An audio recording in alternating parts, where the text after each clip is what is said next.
No matter what the situation is, and no matter what other people think, I've never believed them. There have been points in my life where they've written me completely off, said I could never play quarterback again. I was horrible and all that. Well, it's fine if they believe that, but I never believed it.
Now Craig Morton, a rookie from California, is in the ball game.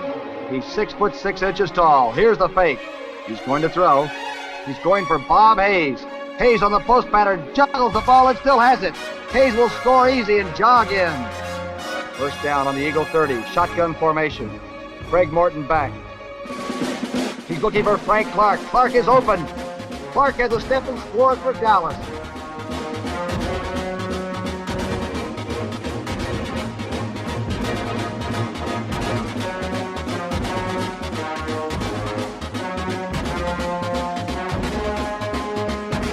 Throwing deep for Frank Clark. A 33-yard gain on the play. Again, Morton.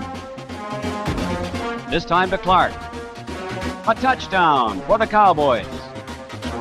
Now on first down, Morton to Hayes. And Bobby Hayes gets a good block and turns in a fine run. He's in there for a touchdown.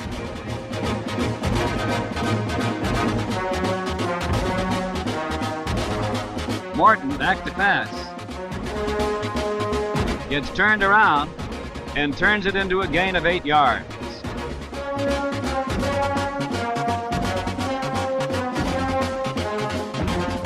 Seven game. Morton. And Bob Hayes is there for a beautiful catch and a Dallas touchdown.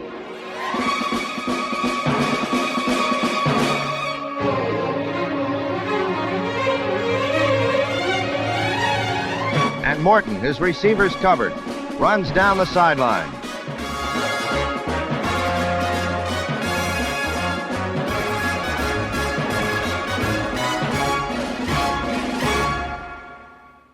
"1967 proved to be a season of punishment for Meredith. A succession of injuries forced Tom Landry to start third-year quarterback Craig Morton, who performed brilliantly.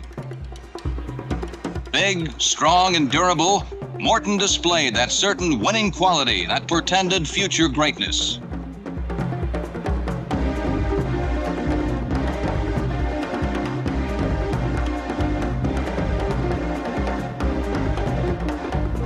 With Dallas 78 yards from the Steeler goal, a funny thing happened on the way to an upset. Craig Morton, on a rollout option, threw to Lance Rensel, who made the catch, but then fumbled. Trailing the play with Dan Reed, who alertly recovered the loose ball on the Steelers' 6. Forced from the pocket, Morton scrambled until he found Dennis Norman free for the touchdown.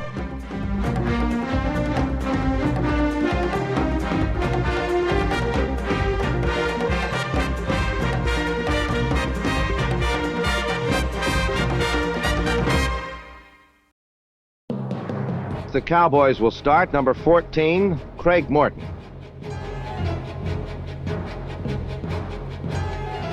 Morton is 6'4" and 217 pounds. Good size for a quarterback, but he lacks experience.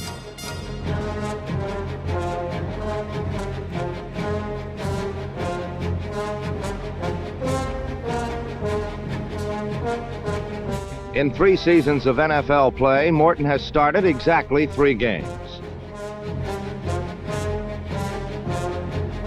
This will be his 4th. In the words of his coach, Tom Landry, it takes 5 years for a quarterback to mature in the NFL.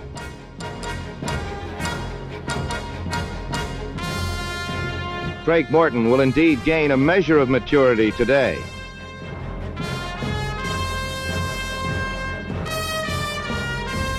The sprint out pass, a Cowboy favorite, goes from Morton to Lance Rensel.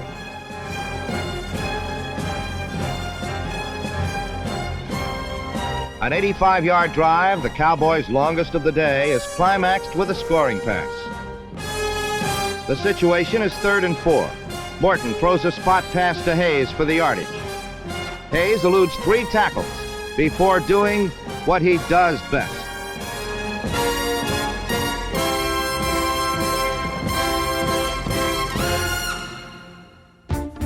On a 4th and goal situation on the Washington 16, Morton hit Frank Clark for a touchdown to cut the Redskin lead to 14 points.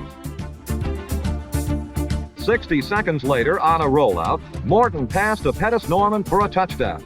But the Cowboys' gallant comeback fell short as time ran out and the Redskins held on to win 27-20. Number 14, Craig Morton, entered for the injured Don Meredith.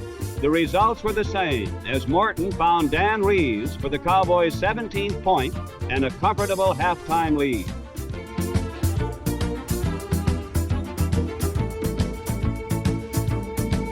Chased by number 58, Mel Tom, Morton unloaded to Lance Rensel at the Philadelphia 21.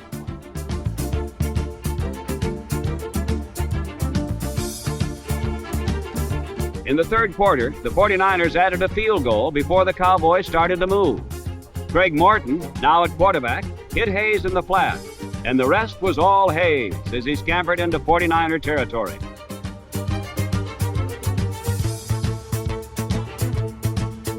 Dallas got the ball again midway through the period, and Morton tried his best to catch the 49ers.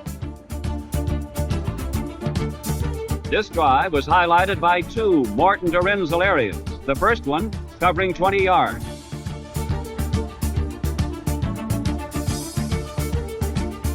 Renzel has taken a lot of pressure off Bob Hayes and has become the key to the Dallas passing attack.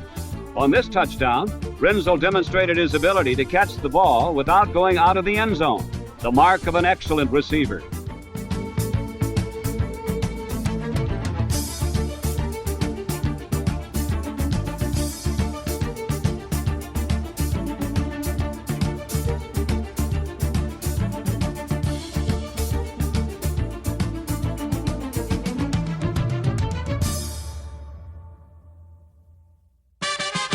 What separates the Dallas Cowboys from other teams is their tremendous depth. Like the champion Packers once had, they seem to have almost as much talent on the bench as on the field. Not many teams can replace a Don Meredith with a quarterback as capable as number 14, Craig Morton, former All-American from California, who would be a starting quarterback for many other teams.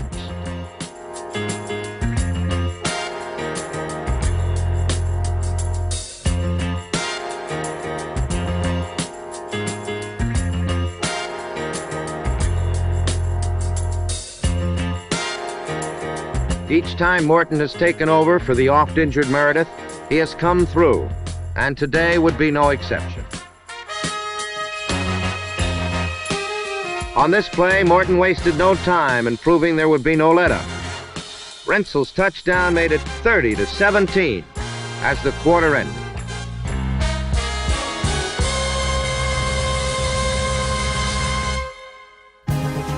Through it all, the Cowboys retained enough of their championship poise to fashion a convincing victory over Chicago.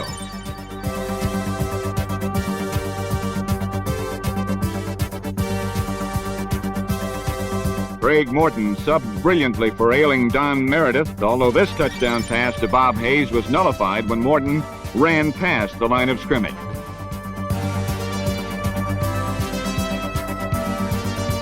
However, Morton came back to Hayes again for a touchdown as the Cowboys not only beat the injury-ridden Bears 34-3, but increased their lead over New York to 2 full games. Coach Tom Landry replaced Meredith with Craig Morton, and the fine number 2 man went right to work and right to Bob Hayes. Craig Morton learned to pass away from Willie Williams and worked his way up to where he could run for some points.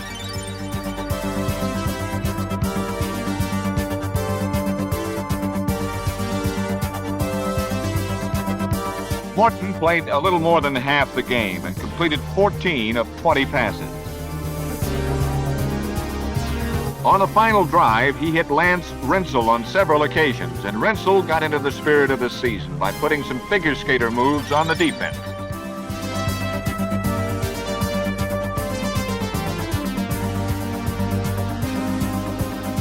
Morton is big, strong, and blessed with enormous physical gifts. Only time separates him from stardom. All this flap about who's the number 1, number 2 quarterback, how do you feel about it yourself?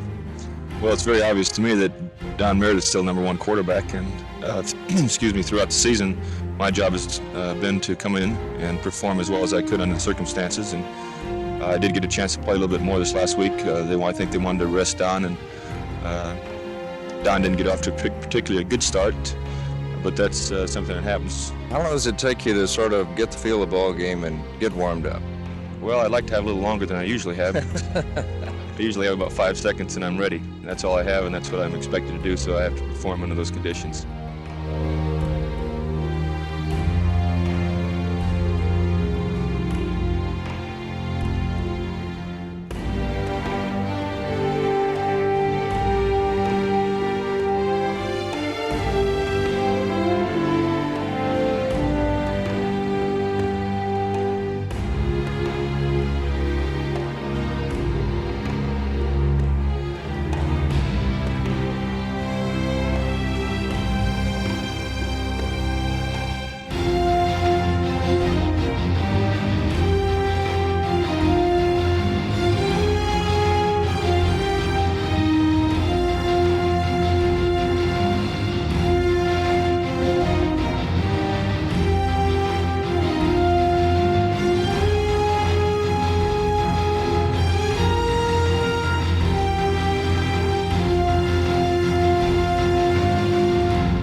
I was hoping, sincerely hoping, that this attitude, this feeling would change before the training camp came around. And as we had our quarterback school, I did feel a slight lift, but in my own mind, my own heart, it wasn't enough to compete the way I would like to compete. And for this reason, I am retiring. It's my sincere feeling that this team, these players, can give Craig Morton the support that I know Craig deserves. I think he needs the support, and I feel with all my heart he can do a wonderful job, and the team itself can win. For 7 years, Don Meredith was the colorful quarterback of the Dallas Cowboys. He left the Cotton Bowl for the last time a winner, and left the Dallas Cowboys to fill the most important position in football.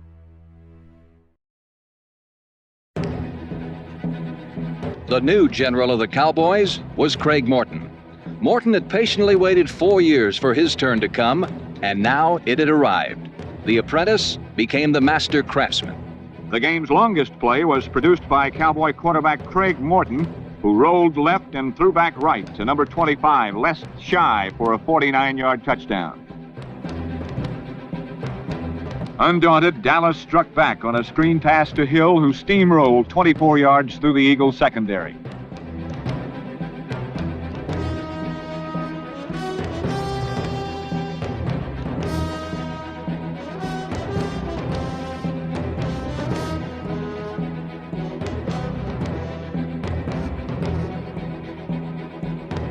Bedazzled by Hill, the Eagles then fell prey to Morton's bomb to Rensel, and the Cowboys possessed a comfortable 21-7 advantage.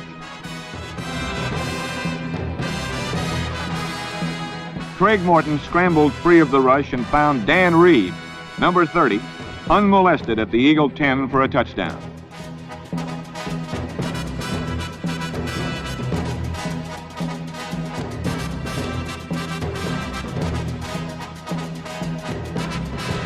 With Hill nursing an injury in the second half, Morton ripped the Eagles apart through the air.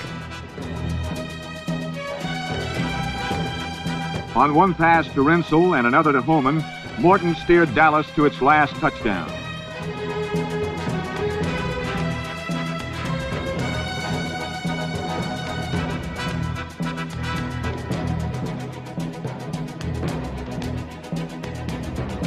Morton's rollout touchdown to Mike Ditka, number 89, coupled with a later field goal, gave Dallas 38 points and over 500 yards in total offense.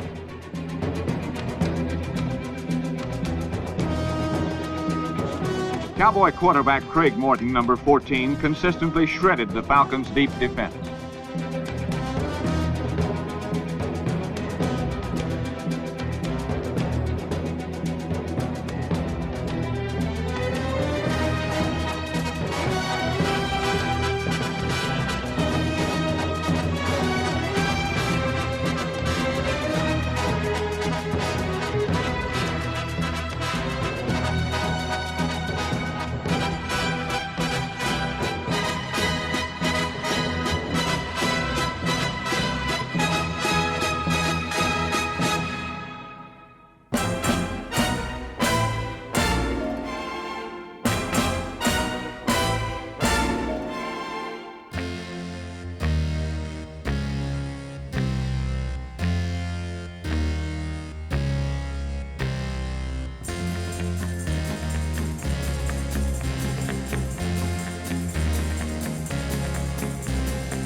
Morton hit Rensel again on a quick down and in, and this time the result was 6 points.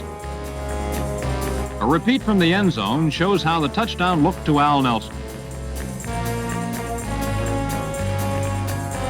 Although hit with two 15-yard penalties, the Cowboys had marched 80 yards in 7 minutes for the first score of the game.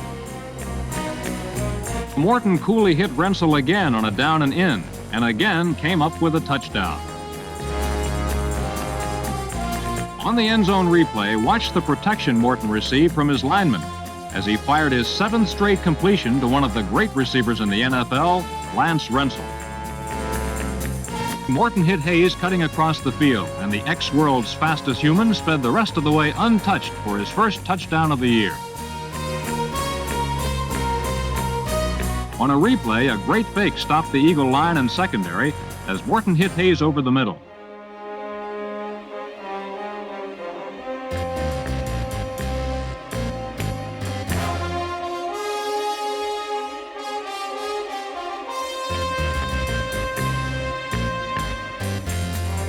Craig Morton then passed to Lance Rensel on a slant in to increase the Dallas lead to 28 points.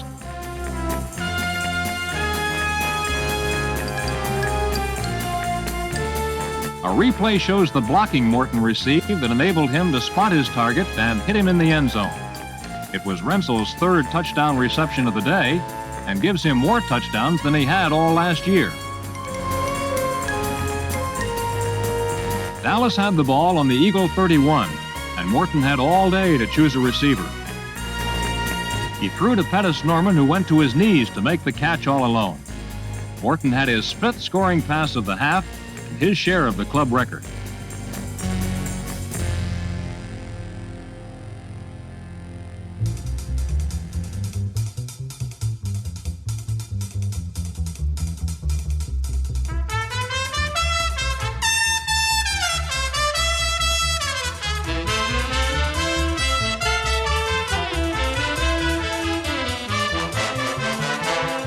Craig Morton directed an attack which accounted for over 400 yards in total offense, and he threw for 2 scores, including this one to number 22, Bob Hayes. Mike Ditka, number 89, started in place of the injured Pettis Norman, and his touchdown reception capped an impressive 33-17 rebound victory. Dallas fans hope that these are the real Cowboys. Dallas retaliated swiftly when Craig Morton scrambled free of the rush and connected with Lance Rensel for a 65-yard score.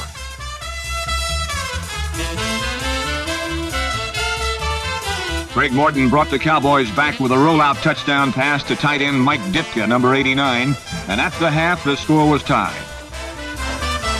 Again, Morton brought Dallas back, but this time a sure touchdown pass resulted only in field goal position.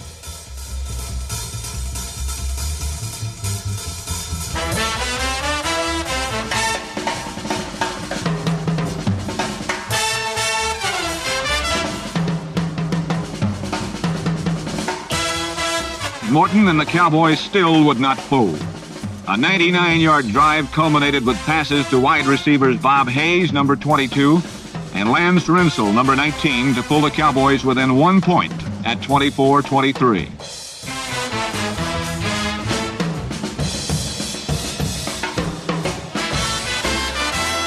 Dallas quarterback Craig Morton was troubled with 3 interceptions, but he managed to move the ball with throws to his running back. Number 30, Dan Reeves, got 1.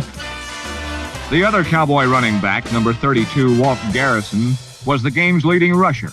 His safety valve receptions rescued Dallas in several tight situations.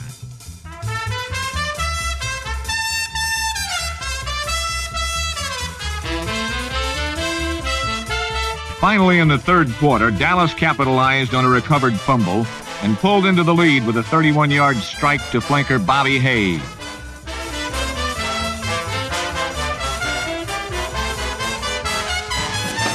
With 4:13 left, Craig Morton scrambled for his life and spotted flanker Lance Rensel.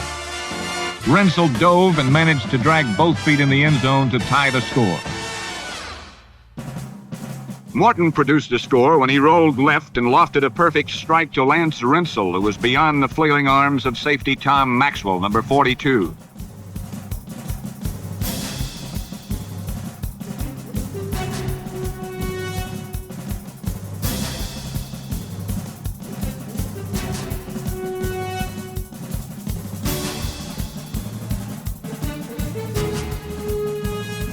Morton broke a 10-10 deadlock with a long delivery to Bob Hayes, coupled with a 19-yard touchdown lob to tight end Pettis Norman.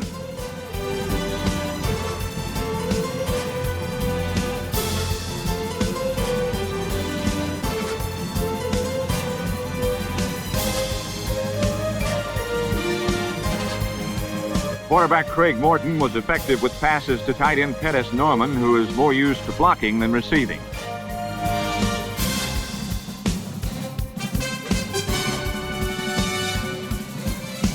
Whenever the Washington pass rush became too hot, Morton cooled it down with reverse screen passes to setback Walt Garrison, number 32.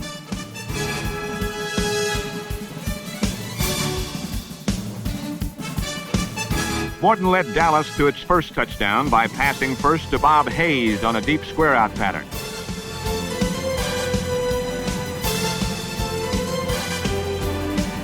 Then, with the flow going in one direction and Morton in the other, he baffled Washington with a strike to Pettis Norman for an easy score.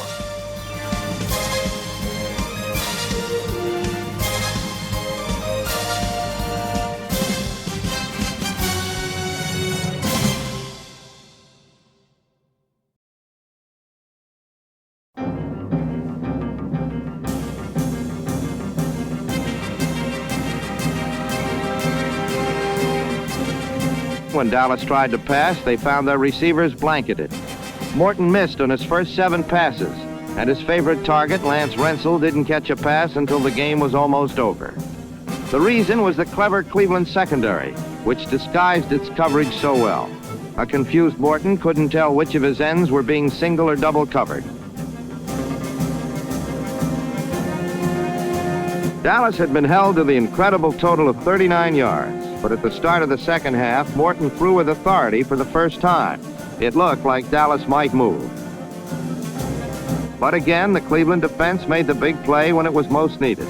With 4 tacklers hanging all over him, Morton tried to get off a pass, and linebacker Jim Houston picked it off. The big play, once again, was made by the Browns. But Dallas was still alive. Morton was hit, but still got off a strong pass to his tight end, Pettis Norman, for the Cowboys' deepest penetration of the day.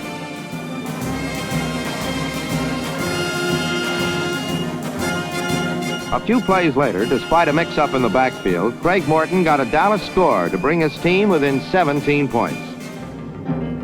Whatever doubt remained regarding the outcome of the game vanished with startling suddenness when rookie Walt Sumner stepped in front of Walt Garrison and sprinted 89 yards down the sideline with the ball.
Finally, the Dallas offense caught up with its defense as Lance Rensel wisely used his chest, not his hands, and slid through the surf for a touchdown.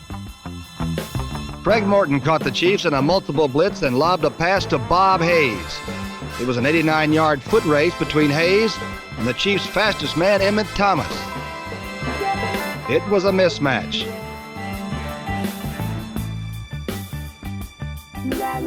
But late in the quarter, Dallas mounted a drive.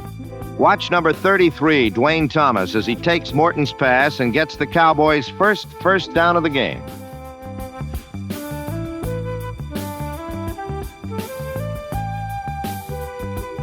Having set up the defense, Morton now went for it all and got it.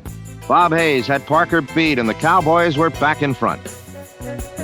On a repeat of the score, Morton sent both backs out, and his protection was the key. It held up well, and he easily found Hayes, who made a nice knee-high grab.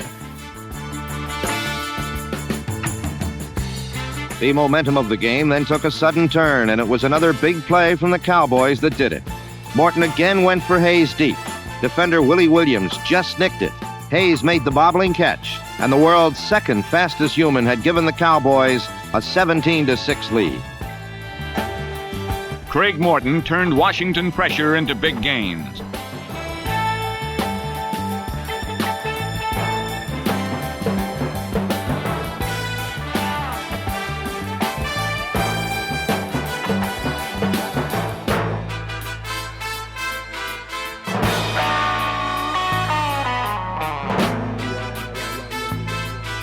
For the past 2 weeks, a cool Craig Morton has turned imminent disasters into big gains for Dallas.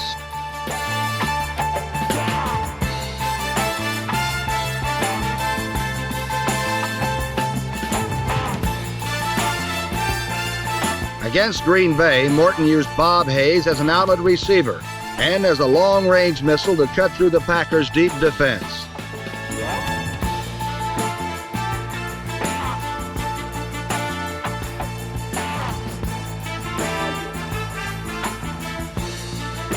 The Dallas offense was so well tuned, they turned a 1st and 42 situation into a first down.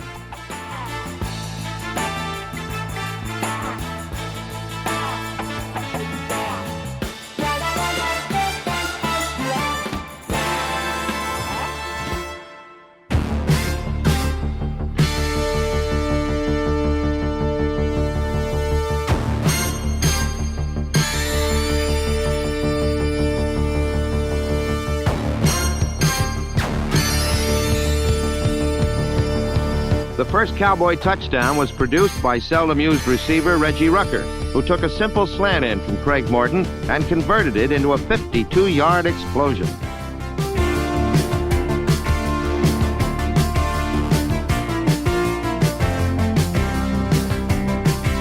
Another view shows that Rucker, number 88, operated from the center of the Cowboys' wishbone tee.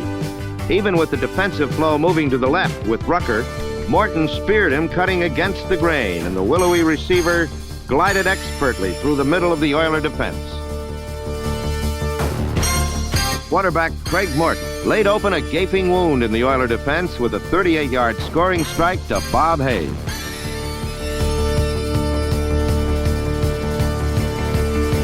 Another angle illustrates the reason for the play's success.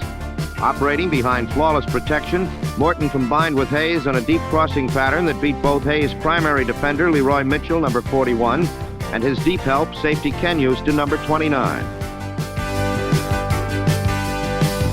The tested formula of perfect blocking and Bob Hayes resulted in another 6 points for the Dallas Cowboys. A second look reveals that a deft play-action fake to Thomas froze the Houston defense long enough for Morton to sight his receiver.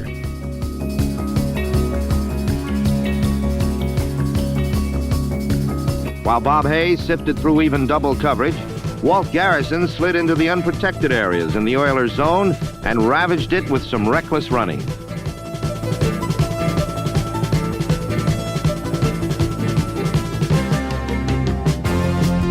The Cowboys gained a 4-touchdown advantage when Morton connected with Hayes for a third time.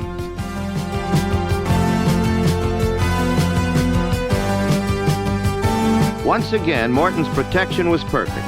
Once again, Hayes left Oiler defenders clutching only air as he evaporated into the end zone. Within a minute and a half of their last connection, Morton and Hayes did it again for the 4th time. This time, Hayes was alone at the sideline as he revved up and motored for a 59-yard touchdown run. The play is worth repeating because Morton's beautiful fake to number 35, Calvin Hill, occupied 2 Houston linebackers and allowed Hayes to finish his best day ever with 4 touchdowns and 179 yards on 6 receptions.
The Cowboys' offense was never able to exploit the budding mastery of their defense. 1970 had seen their once devastating air game become a straw man, and with a sore-armed quarterback in Craig Morton, the old home run toss to Bob Hayes was a relic of the past.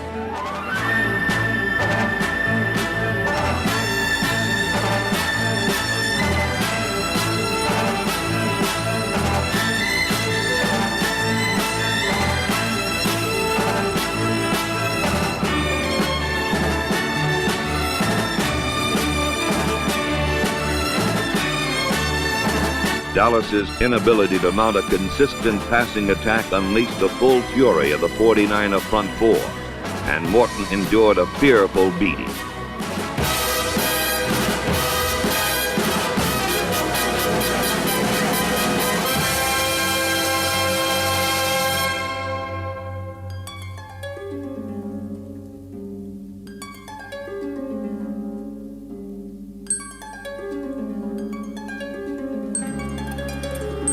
What Morton lacked in polish, he made up in courage. Many times he wobbled to the sidelines, but never did he relinquish command to willing but raw Roger Staubach's number 12.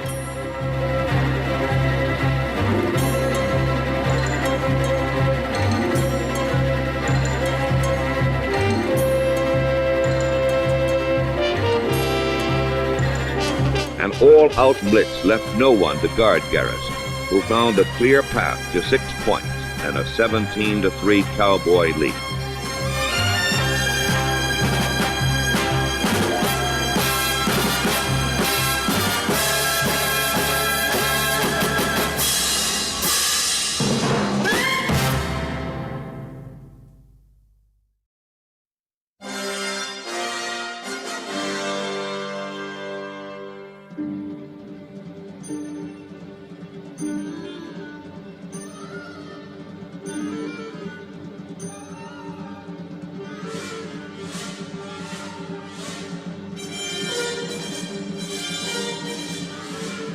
Craig Morton was under heavy pressure from the Colts' defensive line and was to force many of his attempts.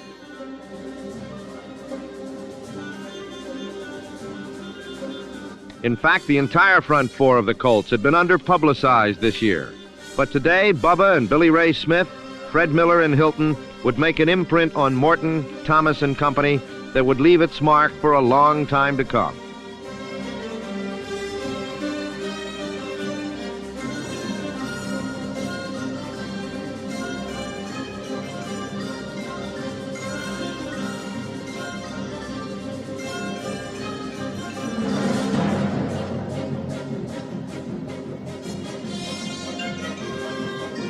Only once did Morton resort to that old and honored cowboy trademark, the long pass to Bob Hayes.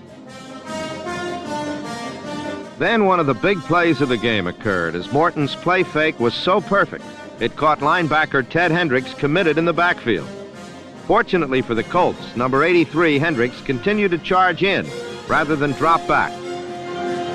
And a replay will show why it was lucky he did. Dwayne Thomas and Ralph Neely were all alone, waiting for Morton's pass that never got there. Morton on 3rd and 7 went to pass, was rushed, and threw it away for a 15-yard intentional grounding penalty.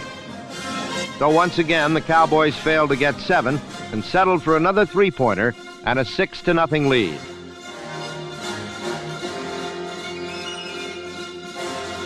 This time, Morton took his team into the end zone.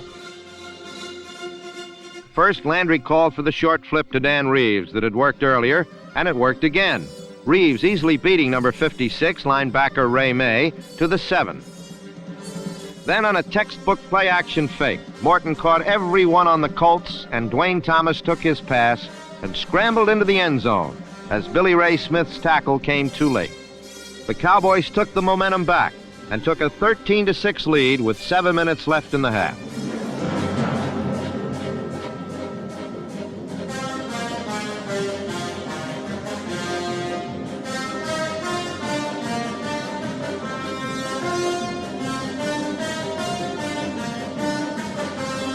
Dwayne Thomas fumbled like on the 1-foot line.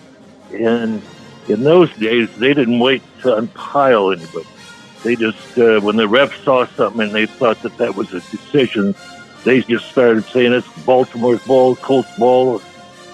I ran over to this ref and I was not very polite to him. And I said, well, let everybody get off and see it. He says, I'd call him this way. And I said a few more things and he says, one more word. Mr. Morton, you're out of the game. And I said, well, take these words.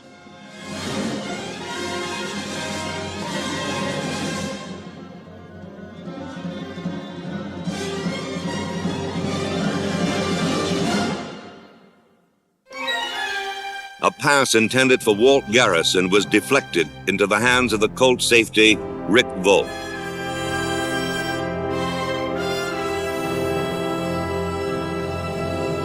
The real cause of the interception was the high-handed rush of number 85, Roy Hilton, who forced Morton to make an inaccurate throw.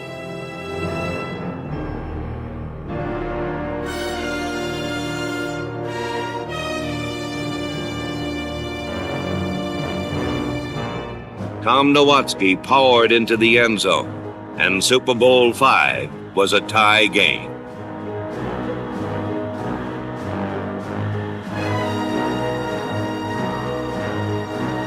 The Cowboys began to weaken under the ever-tightening grip of the Colt defense.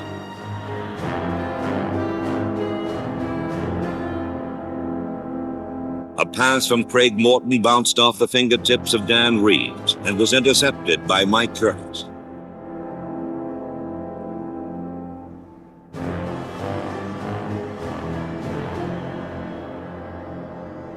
The replay shows that this time Morton was right on the money, but the turnover sent the money on the way to Baltimore.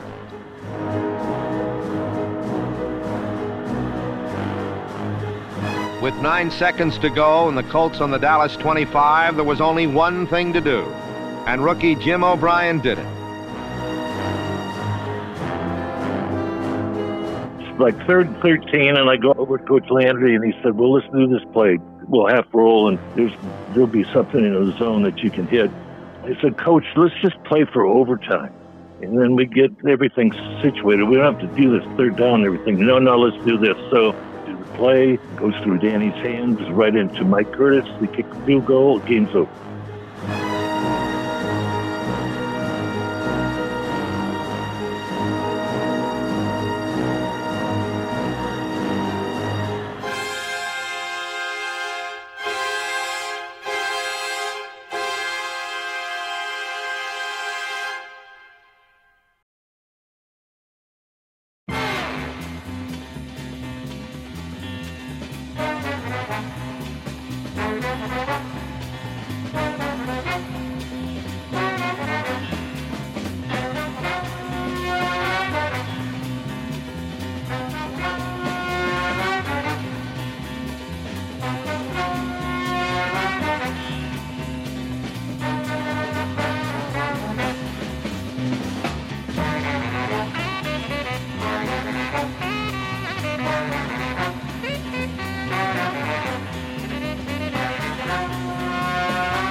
The Bills lost because they could not contain 240-pound Calvin Hill, who physically punished Bills tacklers and scored 4 touchdowns.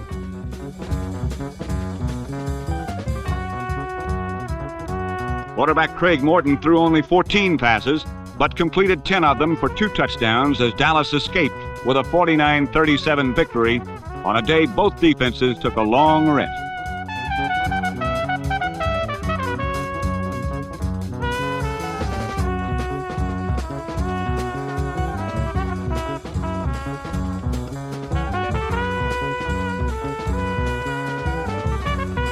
At times, the Cowboys scored so easily it looked like a dummy drill on a practice field. Quarterback Craig Morton's command of Dallas' multiple offense gave setbacks like Walt Garrison, number 32, clear avenues to the end zone. I'm definitely behind. Craig has had two, very fine football games. He's completing 70% of his passes, and of course, I knew this could happen. I know he's a very fine athlete, a good quarterback, and people were down on him last year, but there, wasn't a good reason for it. So I knew that if, he had the chance that he'd do what he's doing right now, especially with the type of team that we have. And unfortunately, I wanted to be in that position and do well, get off to the start. He's got it, and I'm just going to play the best football I can and help the team when I can, and hopefully I'll get a chance to play again.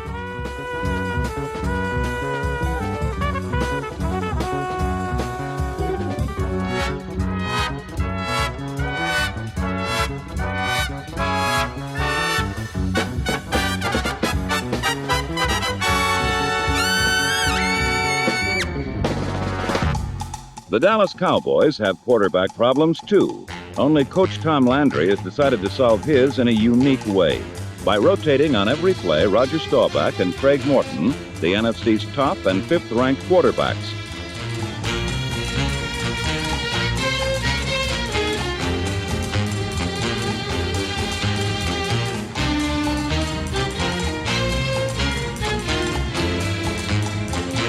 Morton avoided a blitz, but overthrew his pass into the middle of the Bears' deep zone with Ron Smith, the receiver.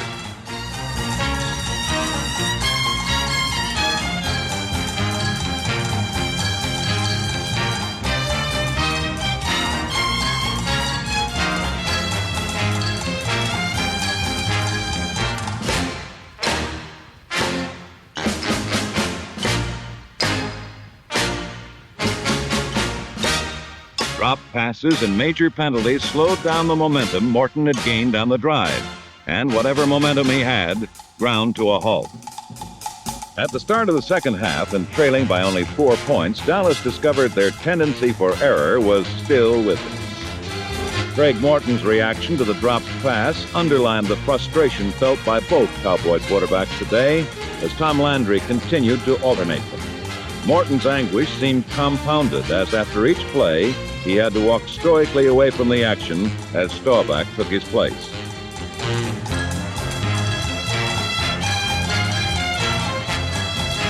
The play that Jolly Roger brought in couldn't have been exactly what Tom Landry had in mind.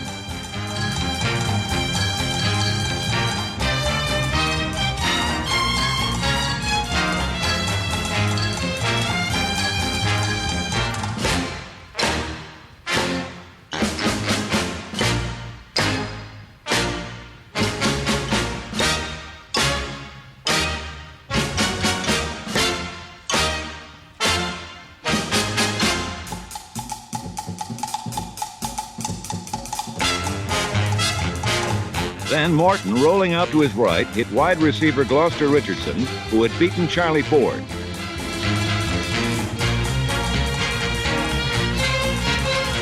With just 52 seconds showing, the Cowboys' offense came on for their final try. Craig Morton passed to Dan Reeves, who stepped out of bounds. Morton again went to the sure-handed Reeves, this time to the opposite side. Another first down.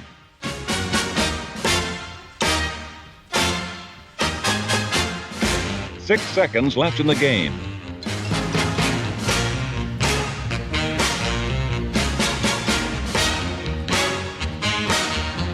It was all over.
It was almost instantaneous. As soon as I hit him, I knew something was wrong. I saw him. I cut back in. I kind of saw the goal line. We had to get a first down, and as soon as I hit him, it separated. When he came off tucking his arm in his pants, I knew that he'd hurt his shoulder because I'd done the same thing. It's kind of a sickening feeling when you see that happen. You work so hard to achieve something like Roger has, and then all of a sudden to be able to put that ball in the end zone, and of course the way he's worked throughout his career has been unbelievable, and then all of a sudden he tries to get a few extra yards, and that's the end of him for about 10 weeks, and it's I'm very sorry it happened. I'm sorry that he has to go through something like this. Again, I want our team to win and do well, and of course Craig is a tremendous quarterback. He's been very good to me, last year and this year, and I'm pulling for him. So I'll be ready to play in case they need me, and I don't have to fight to get my job back too. I've worked real hard this offseason trying to prepare myself to compete with Roger, and but I don't want to win the job this way. Nobody likes to win it at the expense of somebody else's health, and this is what's happened. But I think Roger's going to be back in maybe mid-season, and it's going to still take us two to get to the Super Bowl again. And if I can be there without injury, I'd sure like to try to take him there again. But I'm wishing Roger a speedy recovery because we certainly do need him. Roger Staubach was lost for 8 weeks with a shoulder separation. But behind Staubach, there was talented Craig Morton to lead the offense. The Dallas offense regained the human touch as quarterback Craig Morton threw 2 touchdown passes. One was floated to Ron Sellers, who made a bobbling catch. The second was rifled to Lance Allworth.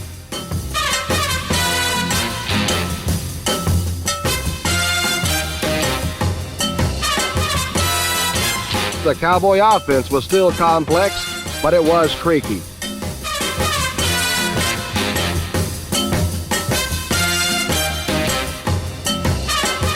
Only clutch-catching Billy Parks, number 21, and Lance Allworth, number 19, both shuttled from San Diego to Dallas, showed any spark as Dallas dulled out a 23-14 victory.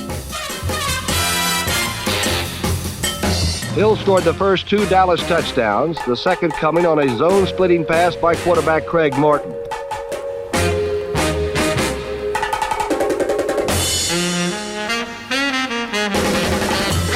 Craig Morton capped the Cowboys' 4th victory in 5 games by finding Ronnie Sellers unattended in the end zone.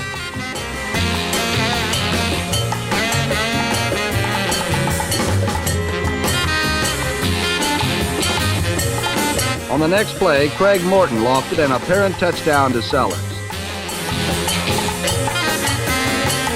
Although a penalty denied the 6 points, Dallas later scored and then struck again as Morton rolled left and sprinted to a touchdown that gave the Cowboys a 31-0 lead in the 3rd period.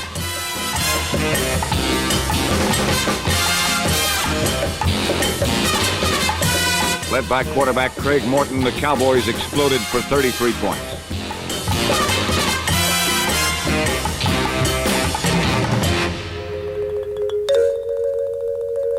Fronting Cowboy setbacks is a young offensive line with even younger reserves like number 62, John Fitzgerald, who has mastered the techniques for a successful screen.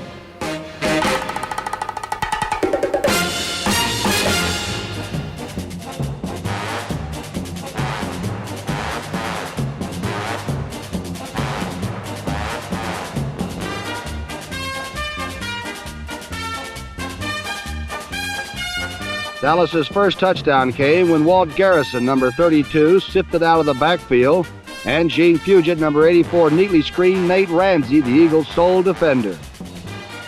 While quarterback Craig Morton does not possess the daring that Dallas fans love in Roger Staubach, he runs laterally very well.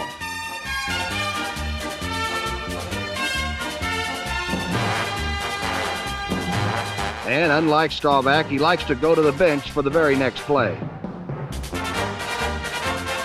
The Cowboys' first touchdown came on a pretty piece of running by Walt Garrison, number 32.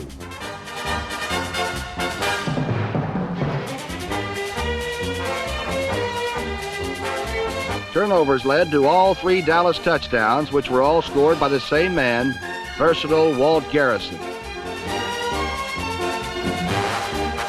The Cowboys built a 14-0 lead when Craig Morton evaded the fierce Redskin rush lobbed a touchdown to the wide-open Calvin Hill.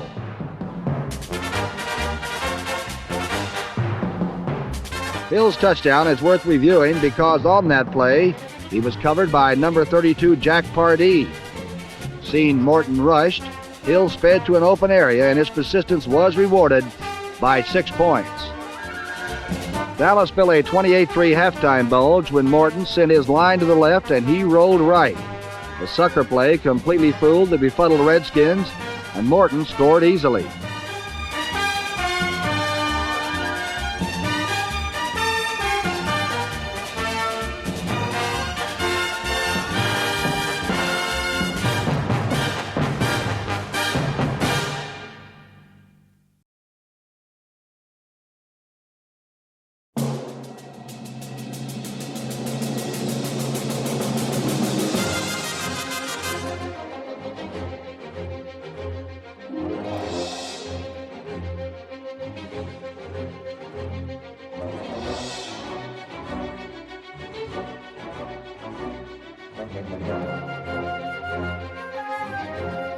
A high kick, very high, to Vic Washington at the 4. Fumbled the ball, picked it up on the first bounce, goes to 10, the 15, the 20, the 25, the 30, the 35, the 40, 45, the 40, the 35, the 25, 50, 10, 5, touchdown, 49ers, 96 yards.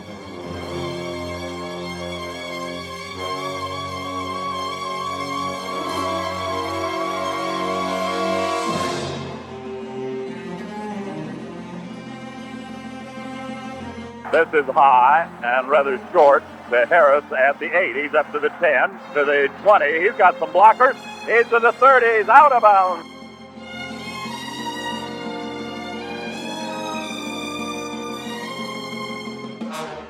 Craig Morton at quarterback. Gives to Hill. Hill breaks, goes across the 45 to the 47.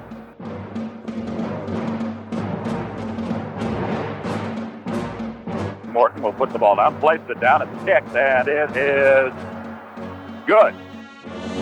49ers 7, the Cowboys 3. Back to pass, he looks for Gene, throws long, Gene is out front, he's got it at the 45, at the 50, at the 40, at the 37-yard line. He gives to Vic Washington, an end around to Eisenbarger, gives to Brody, gonna throws long for Washington, and it's intercepted. Intercepted in the end zone by Charlie Waters.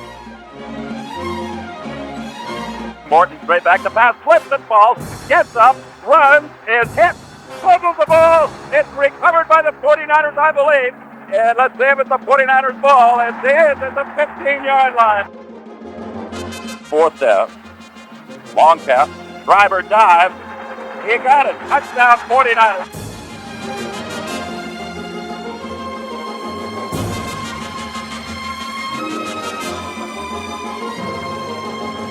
Back to pass Morton. He steps up. He's hit as he throws. It is intercepted by Vanderbilt at the 30-yard line.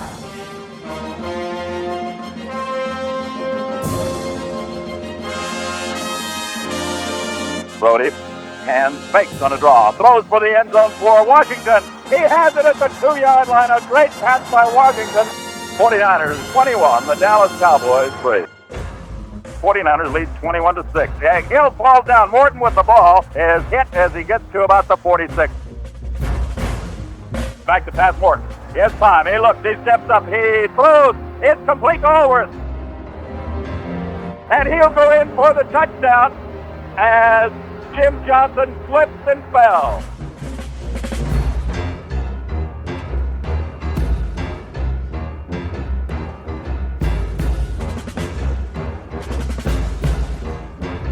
So it's a 21-13 49er lead.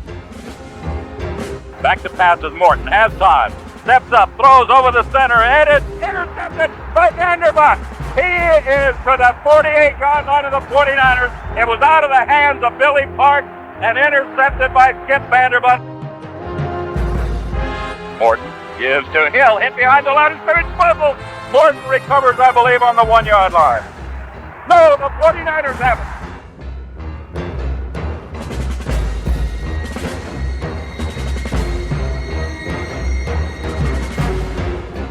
5 minutes remaining to play in the third quarter. The 49ers 28, Dallas 13. Back to pass Morton. Steps up, throws long. He puts it up there for Hayes. Jim Johnson is back there. Hayes can't hold the ball.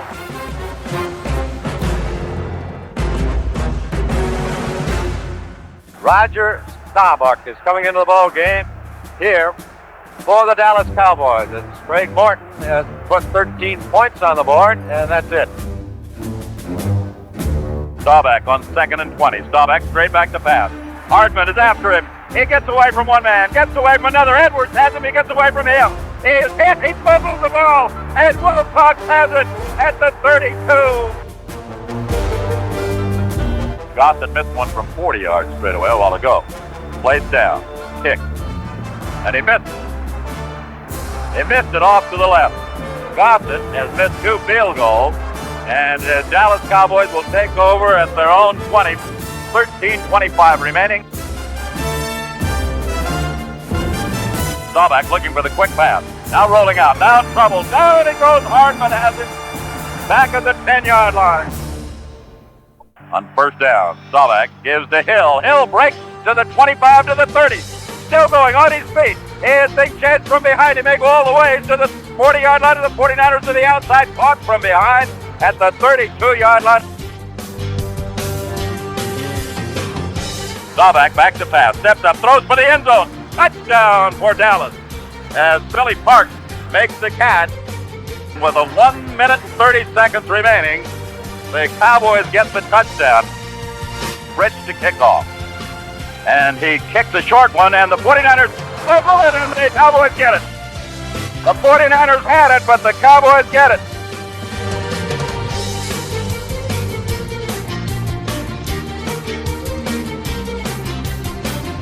Staubach back to pass. He steps up. He's going to run. He gets away. He's to the 45, to the 40, to the 35, to the 29-yard line of the 49ers.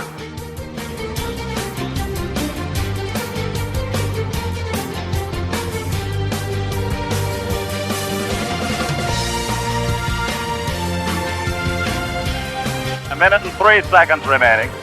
Cowboys trying to pull this one out. Back to pass goes Staubach. Steps up. He looks. He's hit as he throws. It is caught at the 10-yard line, and going out of bounds is Billy Parks.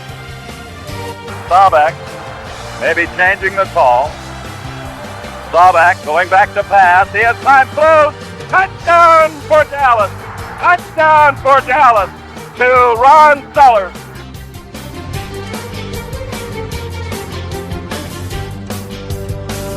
Ron Sellers catching that touchdown pass from Staubach as the 49ers had this one locked up, but now they trail. They couldn't cover the onside kick.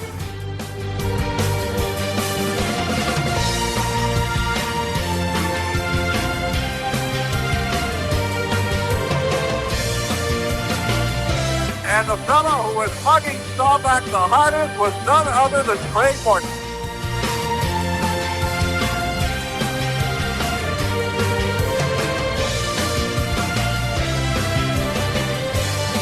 There's the gun sounding the end of the game, and a look at the scoreboard shows Dallas 30, the 49ers 28.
Well, I have asked to be traded. I said before the season started that it's going to take two quarterbacks, and I sincerely mean that. But some things have arisen that it's not pleasing to me overall, and so I think that the best thing for me to do is maybe make a fresh start. It's hard for me to say that after 9 years here.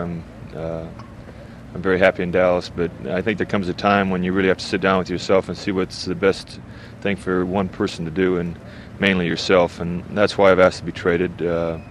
They said they'd see what they could do within the next couple of days. It's a hard thing for me to do, to ask to be traded, but I think that's the best thing under the circumstances. I'm just not real pleased with some of the overall situations, and I don't think it really has to be amplified right now. It had to do with a lot of the preseason stuff when I left camp for a contract. That thing still hasn't been resolved. It's a little disappointing to me that it hasn't been. That's another big factor in it, and I'd say that along with contract and the thing about being named number 2, I think it's probably time for a fresh start. On Monday night, the first-place Cowboys went head-to-head with their bitter rival, the Washington Redskins. The Cowboys wanted revenge after being beaten badly by the Redskins in last year's NFC Championship game.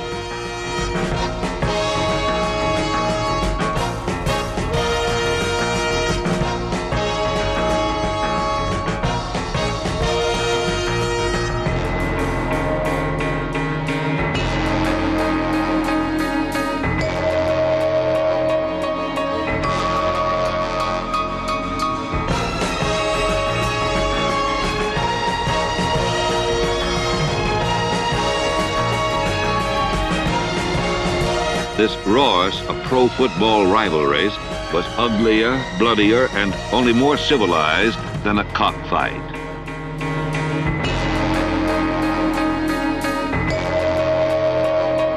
Pressure from the Redskins' rush forced another mistake, and Brig Owen zipped into the picture, intercepting a badly thrown ball by Craig Morton, and almost between breaths, the Redskins took the lead 14-7 with very little time remaining.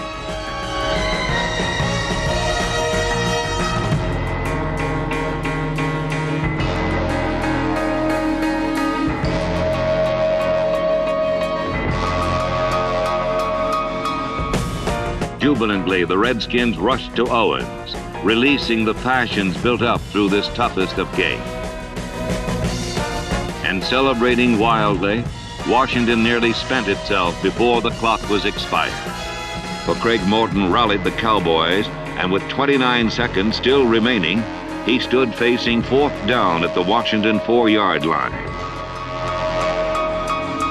Morton's play was a rollout designed to get the ball to Walt Garrison, a man so tough he played in the Super Bowl with a broken collarbone and gained more than 100 yards.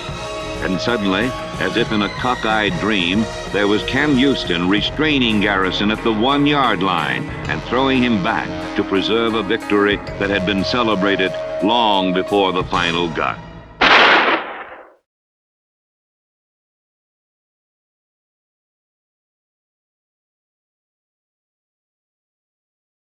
I never doubted my talent, ever.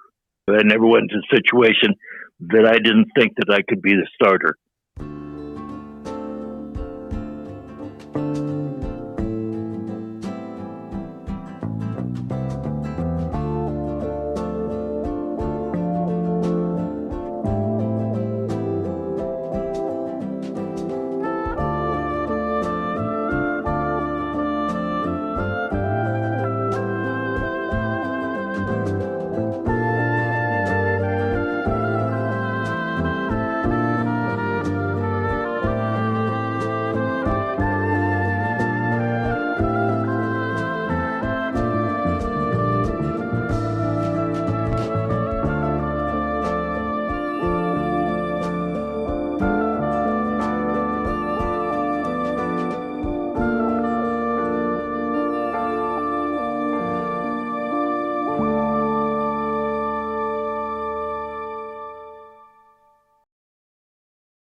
the middle of the season in 1974 when I just said I can't play here anymore because everything you've been telling me about equal opportunity is not happening. I talked to Chuck Schramm and I said, I'm not coming back. And he said, come on, we'll talk about it. I said, now we've talked enough. Just trade me.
In a big trade, Craig Morton came to New York, and in the second half of a game already lost, a new era, the Craig Morton era, began for the Giants. New York now had the quarterback it so desperately needed, and from the start, the 10-year veteran showed his experience and rifle arm would make a difference in the team's heretofore meager air attack.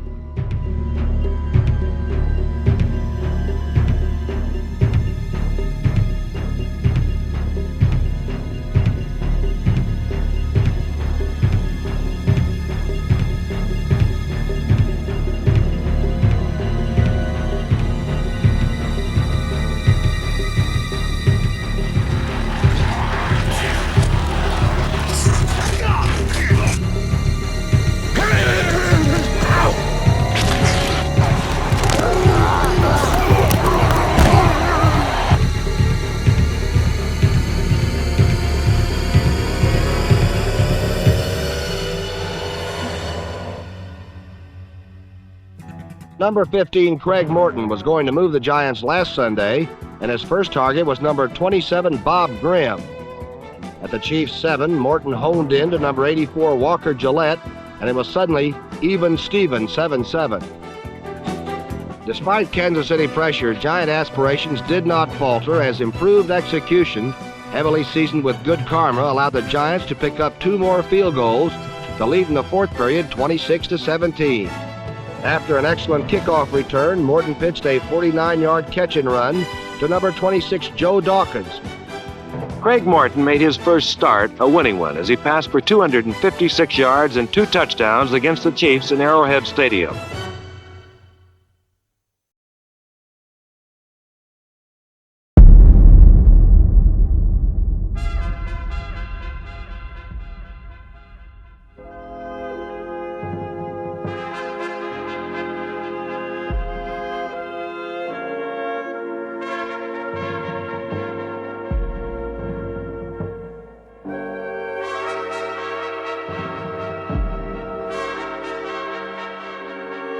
I love New York, but it was not a good team.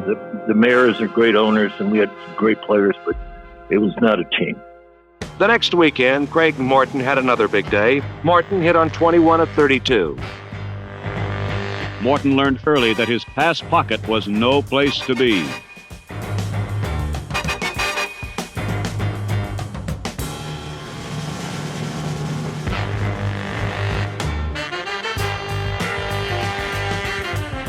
Morton dropped straight back and let it fly.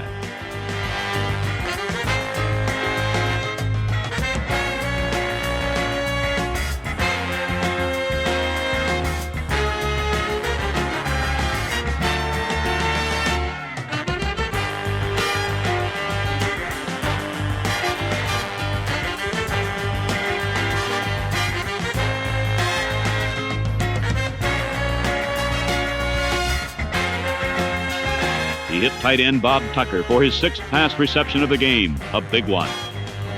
The play went for 26 yards, and Morton soon capitalized on it further by finding Bob Grimm in the right-hand corner of the Jet end zone for the go-ahead score.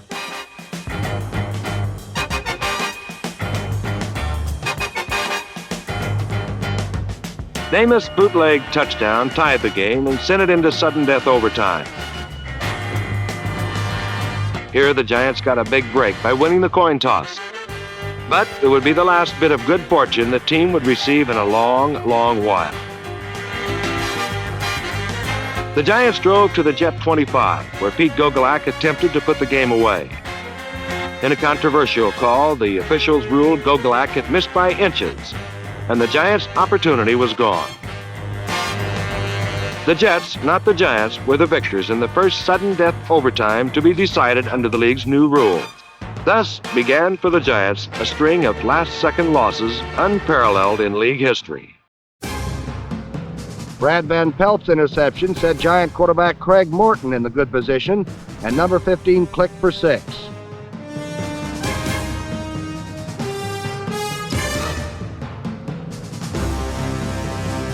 Walker Gillette's 44-yard reception helped set up field goal number 4 by Pete Gogolak. But with only 7 seconds left, the Lions kicked a field goal to beat the Giants by 1 point. The next Sunday, back home against the Cardinals, Craig Morton had another big day throwing the football.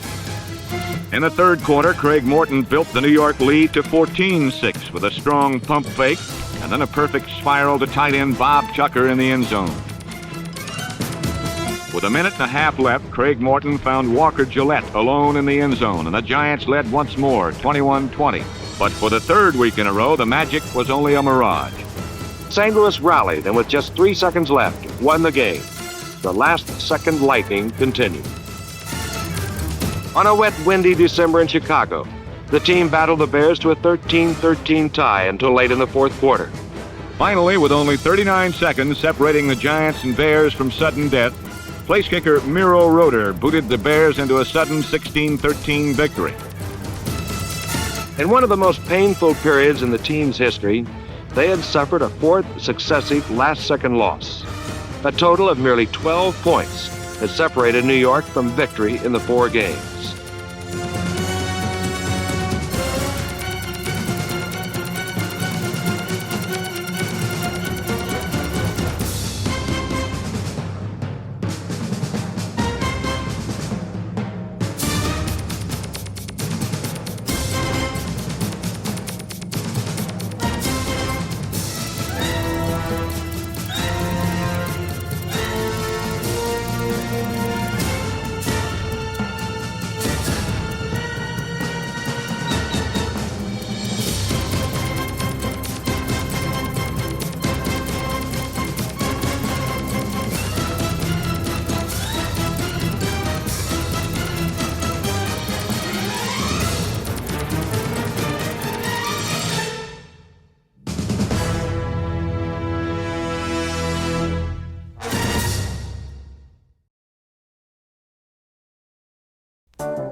The New York Giants, under the firm hand of quarterback Craig Morton, responded to adversity with big plays.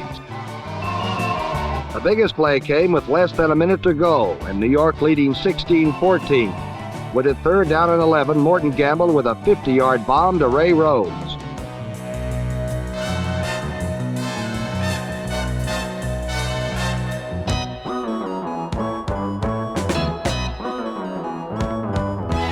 Well, because I anticipated a blitz again. They had blitzed us. I knew they were trying to get the ball, and so there was a rookie out there, and Ray had been getting deep pretty well all day, and I just, I thought it was time to try it again. There was nothing to lose, and it, with any kind of a pass laid up in the air, I knew he'd get it, and he made a great catch out of it, and it turned out to be a good play. Well, it's been a long time since we won, and since I've been here, and it's a great feeling. We had a good preseason, and it all paid off today. Morton's jubilation ended the next week in Washington.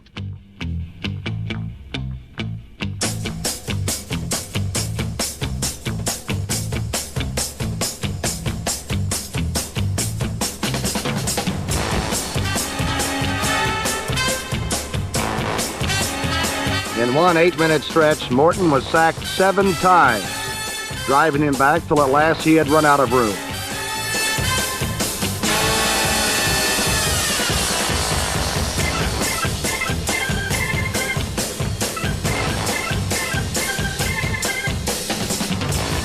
The Redskins rocketed to the 3rd highest scoring binge in the history of the franchise. A lopsided defeat that vividly demonstrated the team still had a long way to go.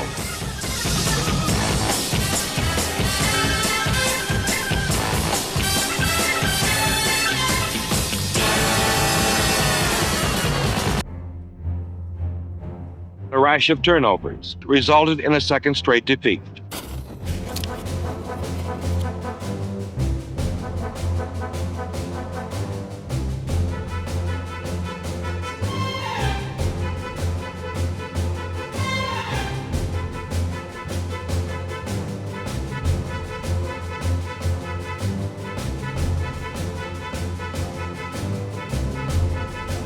The Giants led 7-3 late in the third quarter, and it looked as though they might be able to steal a victory from the punchless Cowboys.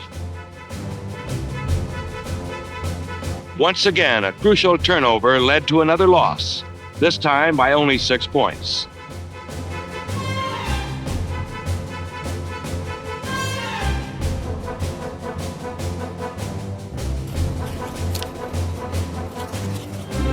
Turnovers on offense and the inability of the running attack to capitalize on goal line situations hurt the team badly in a close loss to the division champions.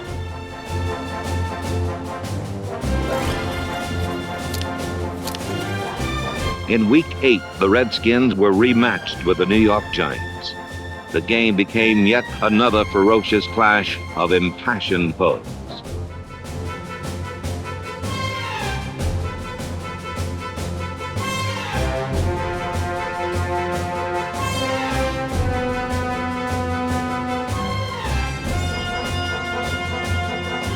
But just when a sweetly savored upset seemed possible, New York's offensive failings resurfaced, and they lost to Washington again.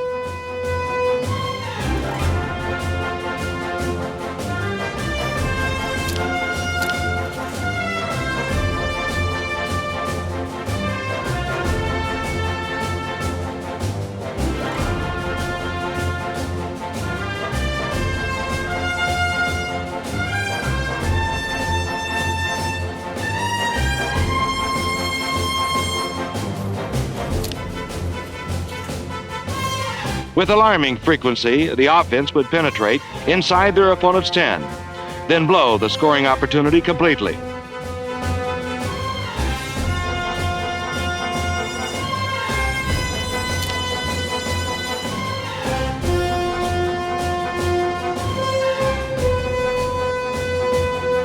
The homecoming was bittersweet because while the Honeys still loved Craig Morton, the hardcore fans still did not.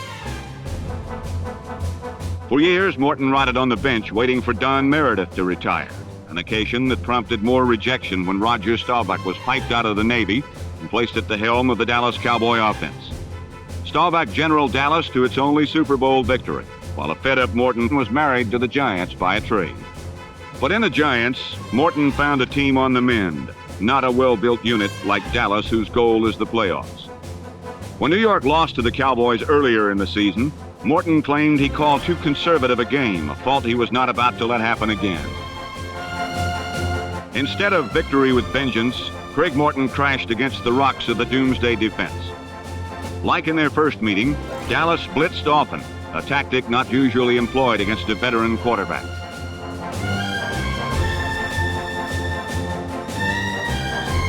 Morton found a permanent nest built of tartan turf as Doomsday's fearsome charge resulted in 3 interceptions, 4 sacks, and a season's worth of humiliation to their old teammate.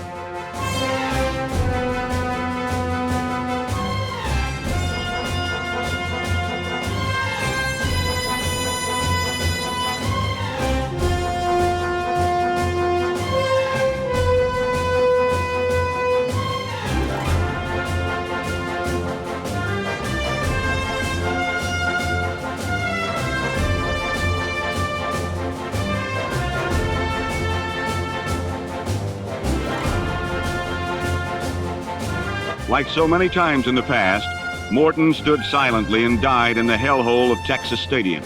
Like the old days, it was Staubach who was cheered.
Everyone from front office executive to equipment manager truly believes the 1976 team is the best in many years and will be competitive with Washington, Dallas, and St. Louis in the NFC's toughest locale, the Eastern Division.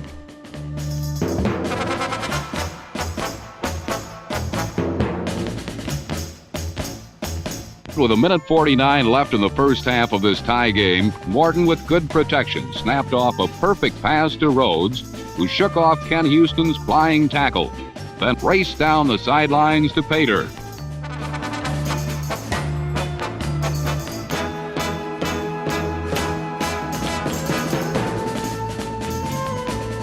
A 62-yard bomb to Walker Gillette had the Giants in front 17-12 with less than 5 minutes to go. It appeared the Giants would beat an Allen coach team for the first time in 14 tries.